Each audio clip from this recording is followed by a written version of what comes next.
ವಿಧಿಯ ಆಟ ಎಷ್ಟು ಕ್ರೂರ ನೋಡಿ.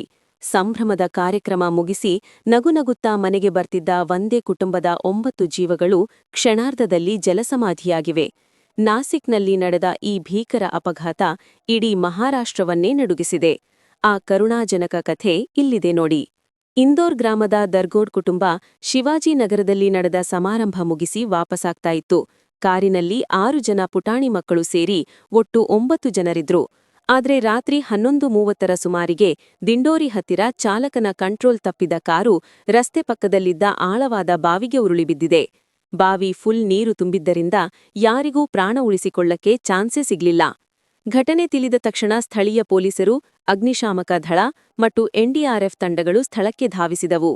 ಆದರೆ ಬಾವಿ ಸಂಪೂರ್ಣವಾಗಿ ನೀರಿನಿಂದ ತುಂಬಿದ್ದರಿಂದ ಕಾರನ್ನು ಹೊರತೆಗೆಯಲು ರಕ್ಷಣಾ ತಂಡಗಳು ಹರಸಾಹಸ ಪಡಬೇಕಾಯಿತು.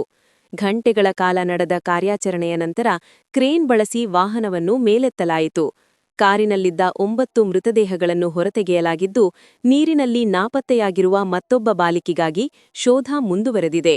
ಎನ್ಡಿಆರ್ಎಫ್ ಟೀಮ್ ಬಂದು ಕ್ರೇನ್ ಮೂಲಕ ಕಾರನ್ನ ಹೊರತೆಗೆದಾಗ ಅಲ್ಲಿ ಕಂಡ ದೃಶ್ಯ ನಿಜಕ್ಕೂ ಎದೆಸೀಳುವಂಟಿತ್ತು.